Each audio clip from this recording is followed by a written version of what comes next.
Hi, today's review for you is one from David Austin Roses, which has me really excited. And the more reviews that you watch of mine, you'll see the ones hopefully in my facial expressions and the words that I use that really captivate my attention.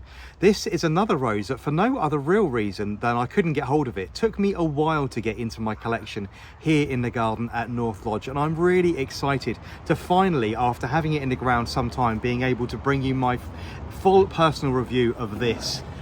This is Hyde Hall from David Austin Roses, bred and introduced in 2004 and named after the RHS estate in Essex.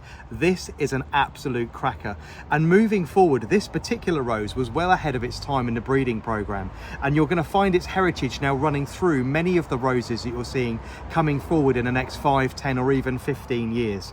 This particular rose is bred by David Austin Roses, as I say, released in 2004, and is renowned for its health, its vigour, and more importantly, its ability to survive on a very, very poor soil in a location that doesn't get a huge amount of water. So this one, moving forward as our summers become a lot hotter and become a lot drier, this is a rose that you're going to want to grow in your garden because it stands up to the heat really well and survives on very, very little water. So if you have a particularly poor soil or a challenge aspect, maybe even with a little bit of wind or an exposed site, this rose is going to do really well.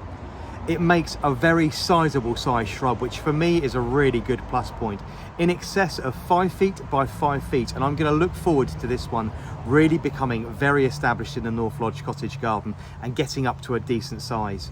It is incredibly free flowering and has now been in bloom for a little over 3 weeks. It is absolutely dripping with buds. This is a fairly new plant for me, under 2 years old, and it is absolutely smothered in flowers. So it's absolutely perfect for planting en masse, or maybe creating a low informal hedge as a boundary to your garden, where it's going to give not only a lovely boundary to your garden, but also be smothered in beautiful flowers. The flowers have a really unfussy nature to them. Much as they have a fairly decent petal count, they're unfussy in their nature, they're simple and just breathtakingly beautiful.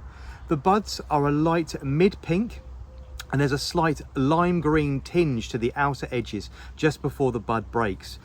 The flowers open a mid-pink, blushing out to this beautiful apple blossom pink with a really, really lovely rippled yellow apricot center with a lime green eye. It really is very, very attractive. It's nicely loosely formed, so there's plenty of space for a pollinator to get in there. So I can imagine this as a hedge with lots and lots of bees and hoverflies all working their way up and down it.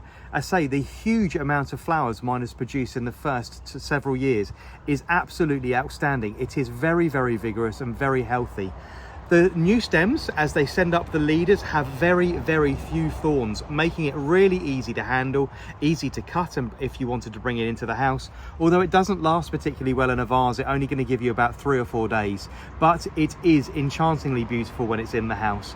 The new leaders produced for next year do have a fairly decent thorn count, so for safety and security reasons, for using as a hedge, it is a perfect option.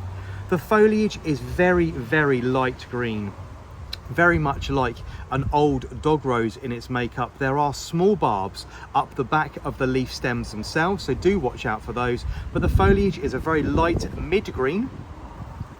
And the fragrance on this one is particularly nice. It is a light fruity fragrance. It really is very, very pleasant. You've got all the lovely floral notes and zestiness of a hybrid tea, mixed with the soft sherbety sort of things, and you're thinking about summer pudding and those high warm summer days, elderflower cordial carrying in the wind, that kind of notes. It really, really is rather attractive.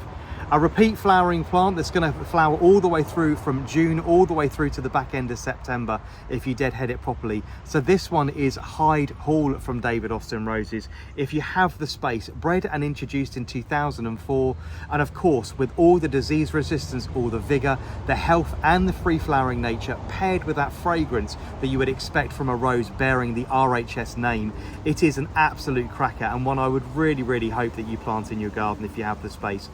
I think it's a little large for growing, unfortunately, in a pot. So if you do have this one, please do make sure you pop this into the ground.